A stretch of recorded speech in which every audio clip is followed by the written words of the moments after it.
Biomarine is a biotech company and a krill harvesting company. We have a purpose to improve human and planetary health. So basically all the products that we develop should improve the health of people. And the way we produce it should actually not only take care of the planet, but also actually turn it into a positive thing for the planet.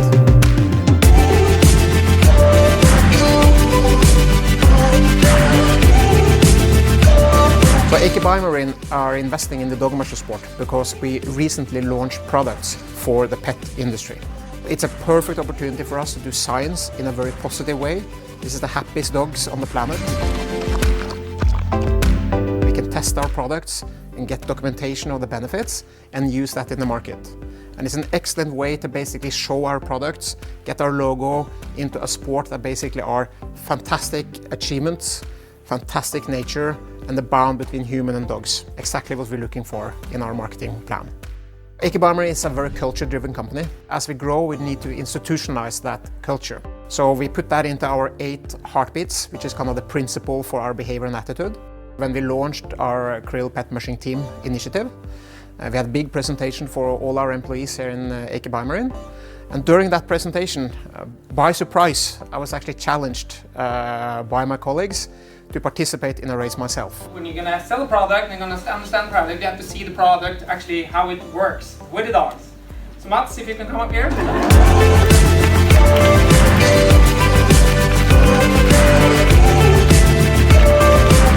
I'm a strong believer of saying yes to things. The reason for that is that actually despite that all the gurus out there says that innovation is about saying no to things. For instance, Steve Jobs, he has a very famous quote where he says innovation is about saying no to 1,000 things. But I actually disagree with Steve Jobs and actually looked into it because it's a lot of science done on human behavior, and all that science actually point to the same result, and that is that we humans, we value losing something twice as high as gaining the same. So that means that it's actually human nature to say no. As leaders and as an organization, we need to push ourselves to say more yes. And I had to eat my own medicine then and say yes to this challenge.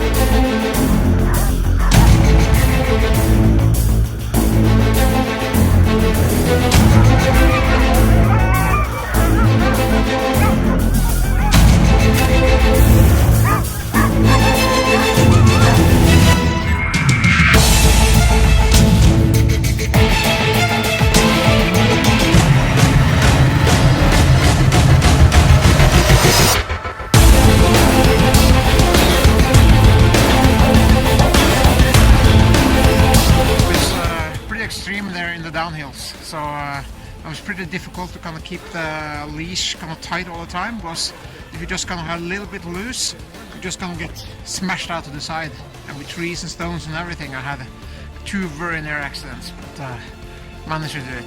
That was fun.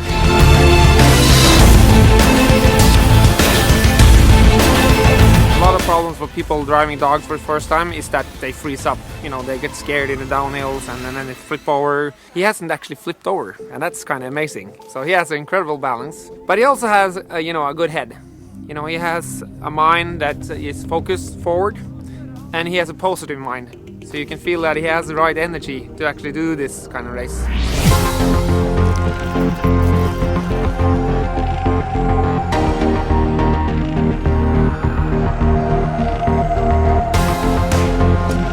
One of the things I'm nervous about for the race is actually these bypasses. I have very good racers behind me that's going to pass me, and then hopefully I will pass them as well. And then you need really good leadership dogs not to get tangled in with the other dogs when you pass them. So I have 2 good leadership dogs, and they're kind of the core of the team. So they're the ones that kind of sets the direction and kind of controls the rest of them. Behind I have the strongest dogs that are really pulling the weight. And then I think I have got some of the best dogs from Thomas, for the rest of the team that are able to both to go fast and pull a lot of weight. I was expecting these dogs to kind of be a little bit aggressive or something like that, but they're super friendly. What I've experienced here is how my mood and my behavior impacts the whole team. If I'm down and kind of not happy, they will be the same. And if I'm kind of bright and awake, they will be the same. And I think that goes for business as well. The fact that actually how your body language and your mood actually impacts the team you lead, I think that's a great learning from Dog Machine.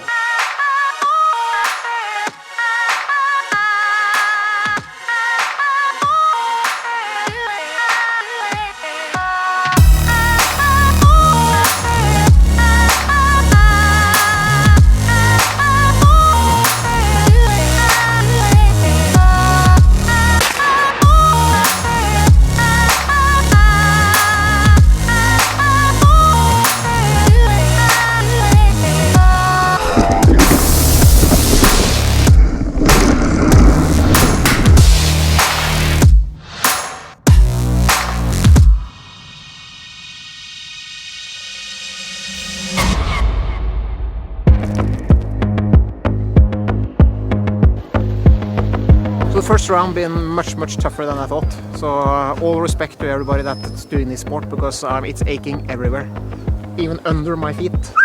I'm totally tired. It was much more uphill than I thought, and then of course the downhills are really tough. You can brake as much as you want and it really doesn't help. And I think even when the dogs hear the braking sound, they go even faster. So, but it's been really fun.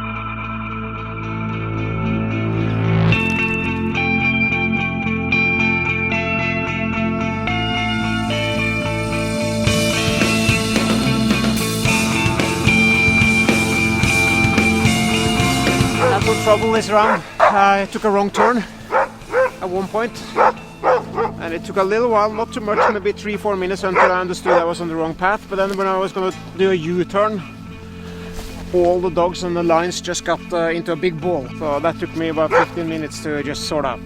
So that was a pity that happened, because we had a really good flow by then.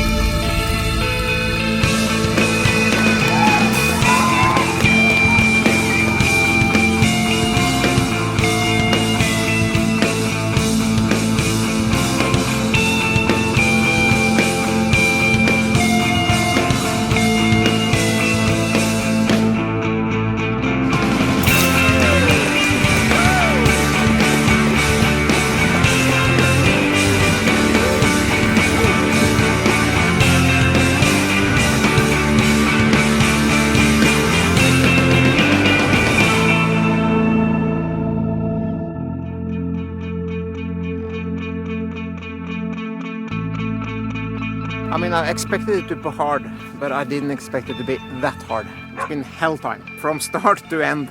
So maybe I had, an hour or so or 2 hours altogether where I can kind of look at the scenery and just enjoy. The rest was just hard work. Testing out this sport really shows what athletes, these people doing these sports really are, because, when you think about it, before you have tried it, they just stand behind the dogs. It's the dog doing all the work. But actually this is much tougher than cross-country skiing or, all the other kind of big sports here in Norway. So I think it just kind of underscores, the idea we have that this sport has a really big potential. Jeg veldig imponert over Mats, fordi han har jo bare stått på sleden et par ganger. Og han får jo et godt trent spann, men likevel så det en veldig prestasjon. Jeg tror han har en karriere som hundekjører hvis han går videre der. Right now I'm tired of snow, I'm tired of dogs, and I want to go to sleep.